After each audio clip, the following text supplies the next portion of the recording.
In this video, we will be reviewing how to set up recipes and ingredients in Volanté. The purpose of this feature is to provide users with the ability to arrive at a costing for menu items based on recipes made up of one or more ingredients.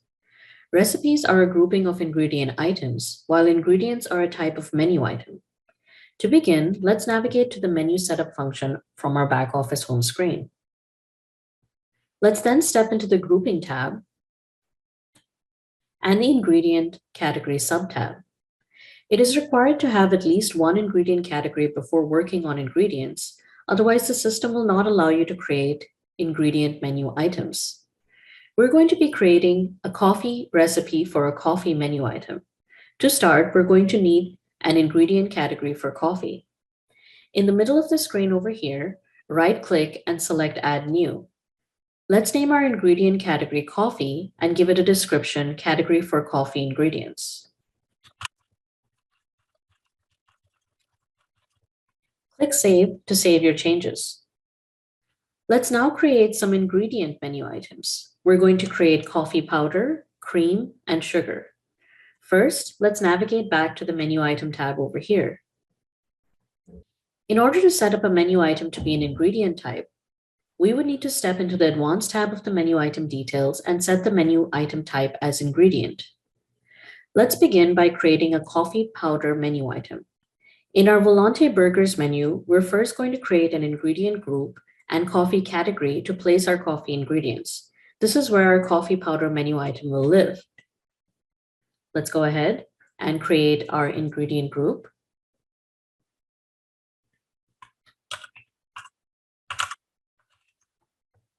Save all. And then we can go ahead and create our coffee category. Save all again. And lastly, let's create our coffee powder menu item.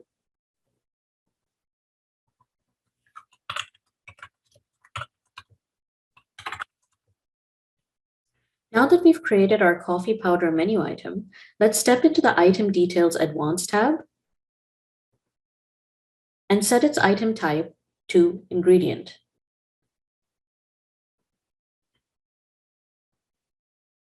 Press Save All at the top of the screen before continuing.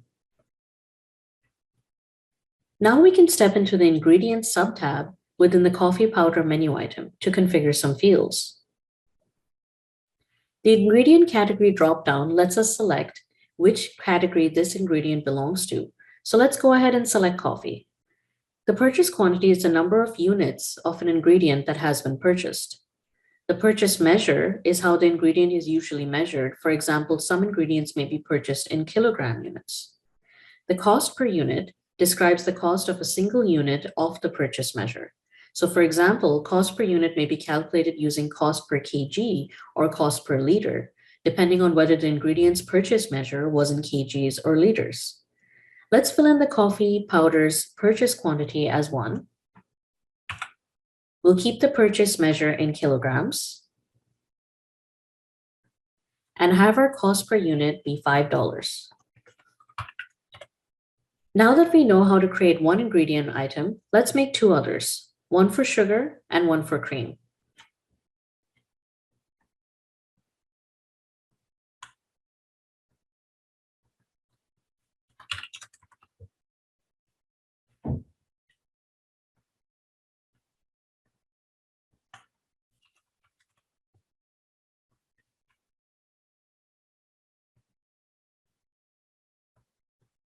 For sugar, we'll configure the ingredient tab with the purchase quantity as 1 unit, the purchase measure in kilograms, and the cost per unit as $1.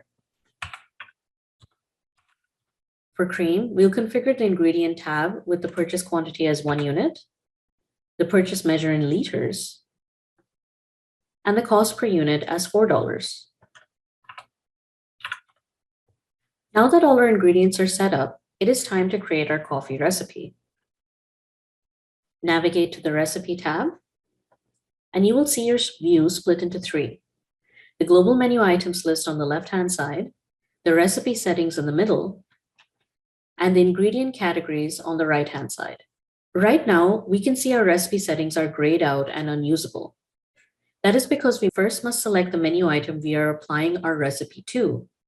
Let's go ahead and select our coffee menu item from our global menu items list on the left-hand side.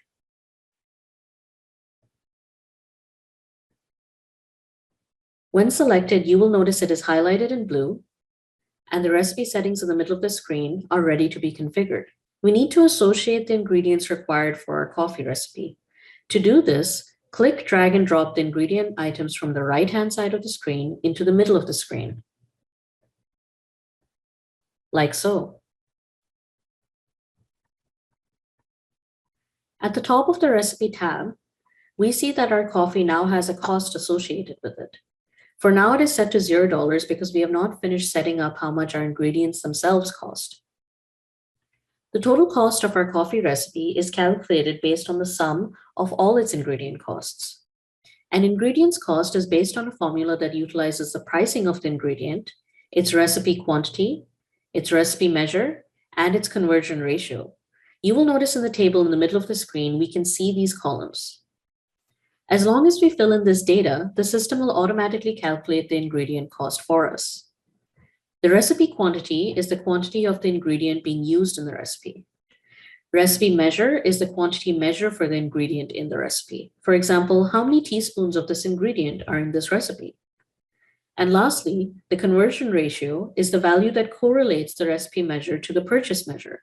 For example, a 1 kg purchase measure could approximately have 70 tablespoons recipe measure. Let's fill in this information for the sugar ingredient in our coffee recipe. We'll set the recipe quantity to 1 and the recipe measure to be in teaspoons.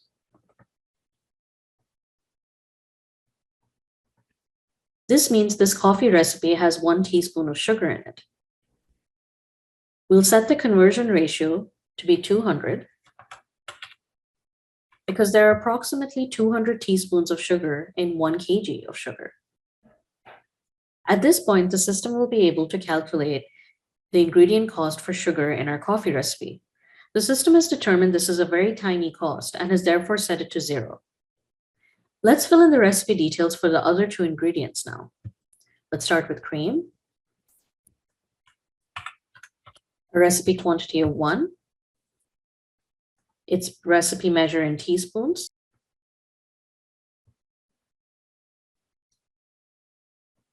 Its conversion ratio to be 200. Let's move on to coffee powder now. Recipe quantity is 1. The recipe measure to be in tablespoons.